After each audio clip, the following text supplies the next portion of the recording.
পাখি উড়ে যাওয়ার বুঝি সময় হলো, হ্যাঁ পাখি উড়ে যাওয়ার বুঝি সময় হলো। ঘন ঘন আসে দম, কানেতে শুনি কম, পিছে পিছে জম আমার ঘুরতে লাগিল।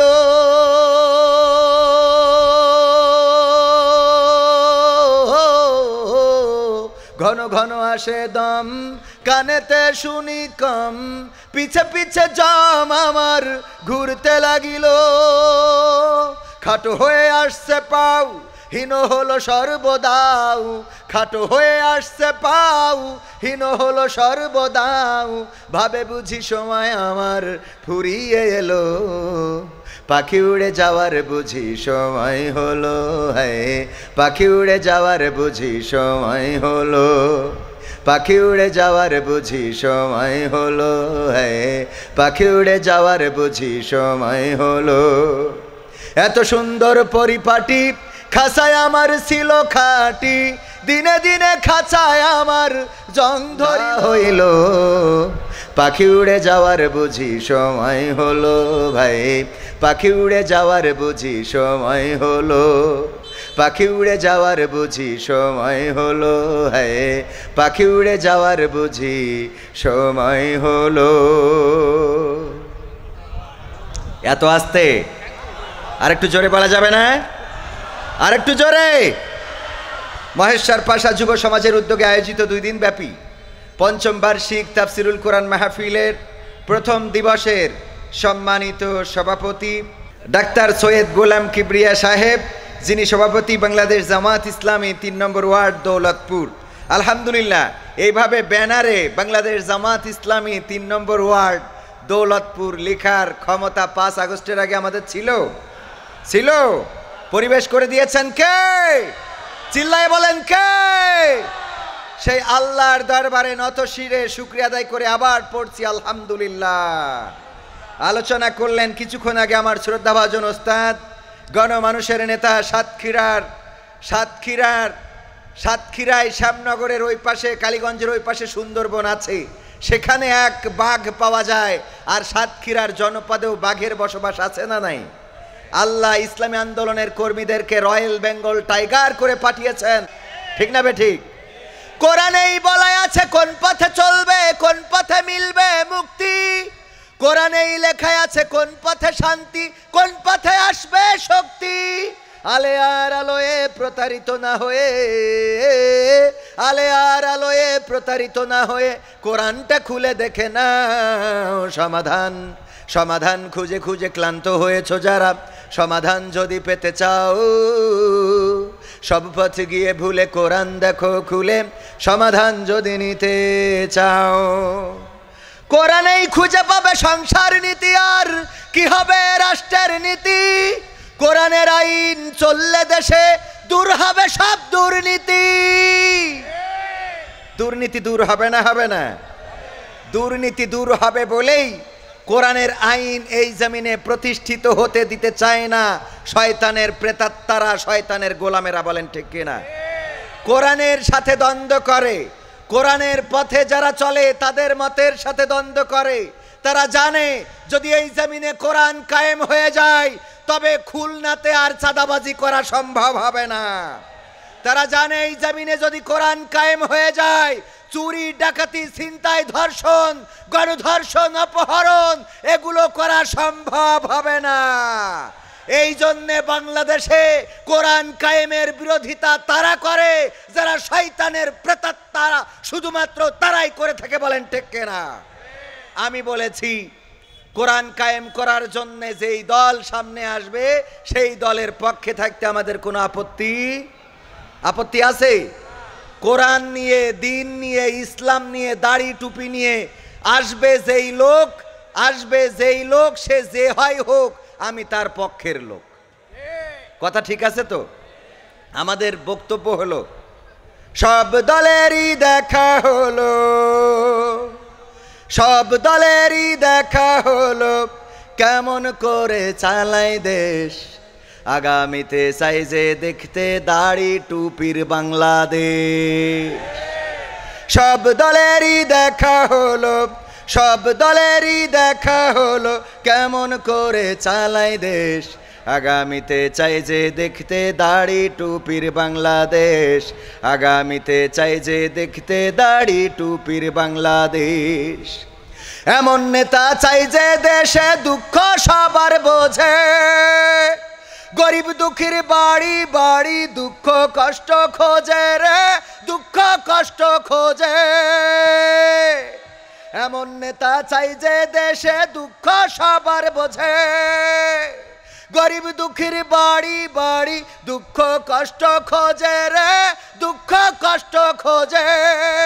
সব অধিকার ফিরিয়ে দিয়ে, সব অধিকার ফিরিয়ে দিয়ে আনবে দেশে খুশির লেশ। আগামীতে চাই যে দেখতে দাড়ি টুপির বাংলাদেশ। আগামীতে চাই যে দেখতে আল কোরআনের বাংলাদেশ। দেখতে চান? তারপর কি চাই? ভ্রান্ত মতে বাতিল পথে শান্তি খোঁজে যারা, রবের ভাষায় চোখ থাকিতে অন্ধ বধির তারা রে, অন্ধ বধির তারা। ভ্রান্ত মতে বাতিল পথে শান্তি খোঁজে যারা, রবের ভাষায় চোখ থাকিতে অন্ধ বধির তারা রে, অন্ধ বধির তারা। ভুলের পথে থাকলে অটল, ভুলের পথে থাকলে অটল, এহ পরকাল হবে শেষ। আগামীতে চাই যে দেখতে দাড়ি টুপির বাংলাদেশ। আগামীতে চাই যে দেখতে আল কোরআনের বাংলাদেশ। আগামীতে চাই যে দেখতে দাড়িওয়ালাদের বাংলাদেশ। আগামীতে চাই যে দেখতে টুপিওয়ালাদের বাংলাদেশ। দুর্নীতি আর চাঁদাবাজি ভাই চলবে না এই দেশে, রুখে দিতে হবে তাদের আসলে ফ্যাসিস্ট বেশে রে, আসলে ফ্যাসিস্ট বেশে। দুর্নীতি আর চাঁদাবাজি ভাই চলবে না এই দেশে, রুখে দিতে হবে তাদের আসলে ফ্যাসিস্ট বেশে রে, আসলে ফ্যাসিস্ট বেশে। চললে আইন আল কোরআনের, চললে আইন আল কোরআনের, তবেই দেশটা চলবে বেশ। আগামীতে চাই যে দেখতে দাড়ি টুপির বাংলাদেশ। আগামীতে চাই যে দেখতে আল কোরআনের বাংলাদেশ। সব দলেরই দেখা হলো, সব দলেরই দেখা হলো কেমন করে চালায় দেশ। আগামীতে চাই যে দেখতে দাড়িওয়ালাদের বাংলাদেশ। আগামীতে চাই যে দেখতে টুপিওয়ালাদের বাংলাদেশ। আগামীতে চাই যে দেখতে আল কোরআনের বাংলাদেশ। একমত কি আছেন? কারা কারা একমত একটু দেখতে চায়? লিল্লাহি তাকবীর। আল কোরআনের আলো, আল হাদিসের আলো, আল কোরআনের আলো, সংসদে জালো, নারায়ে তাকবীর। আল্লাহর আইন যদি কায়েম দেখতে হয়, আল্লাহর জমিনে আল্লাহর দিন যদি প্রতিষ্ঠিত দেখতে হয়, তাহলে কোরআনের কাছে নিজেদের আসার দরকার আছে না নাই? কোরআনের আইন নিজেরা মানার দরকার আছে না নাই? আল্লাহ রাসূলের আদর্শ যদি বাস্তবায়ন করতে হয়, রবিউল আউয়াল মাস, সিরাতুন নবী আর মিলাদুন নবী নিয়ে দ্বন্দ্ব আছে না নাই? সিরাতুন নবী মিলাদুন নবী নিয়ে শুধু দ্বন্দ্ব আছে, এখানেই শেষ নয়। আপনারা দেখেছেন গোয়ালন্দে যে ঘটনা ঘটে গেল, রাজবাড়ি গোয়ালন্দে এমন একটা ন্যাক্কারজনক ঘটনা ঘটে গেল। ধিক্কার জানাই তাদেরকে যারা ওই লাশটা তুলে নিয়ে আগুন দিয়ে পুড়িয়েছে। ইসলাম এটা কি সমর্থন করে? ইসলাম এটা সমর্থন করে না। উগ্রবাদীদের কোনো ঠাঁই বাংলার জমিনে হবে? ষড়যন্ত্র আছে না নাই?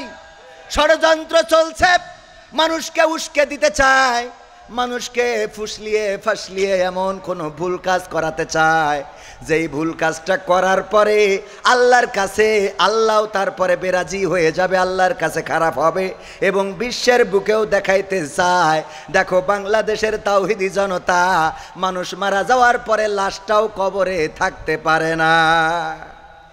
এই ষড়যন্ত্র করেছে না করে নাই? রাজবাড়িতে যেটা হয়েছে কোনো ইসলামী আন্দোলনের কর্মীরা করে নাই। আমি দেখেছি যারা এই কাজ করেছে জিন্সের প্যান্ট পরা আর ইনস্ট্যান্ট পাঞ্জাবি গায়ে দেয়া, যেই ব্যক্তিটা মারা গিয়েছে সে নিজেকে ইমাম মাহদি দাবি করেছে, বলেন নাউজুবিল্লাহ।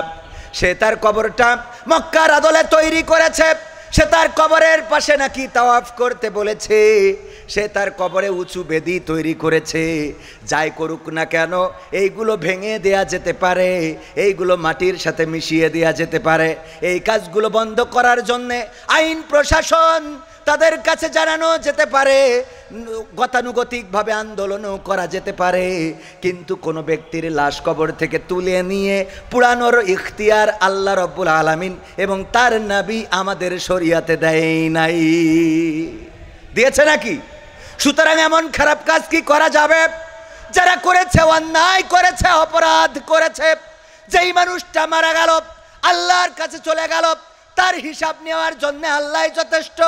বেঁচে থাকতে তাকে কন্ট্রোল করতে পারেন নাই, বেঁচে থাকতে তার কার্যক্রমে বাধা দিতে পারেন নাই, বেঁচে থাকতে তার ওই ভণ্ডের দরবার উঠিয়ে দিতে পারেন নাই। মারা যাওয়ার পরে লাশটারে পুড়াইলেন, যেটা ইসলাম সমর্থন করে না। এমন আবেগী মুসলমান হওয়া যাবে? কথা কয় না, হওয়া যাবে?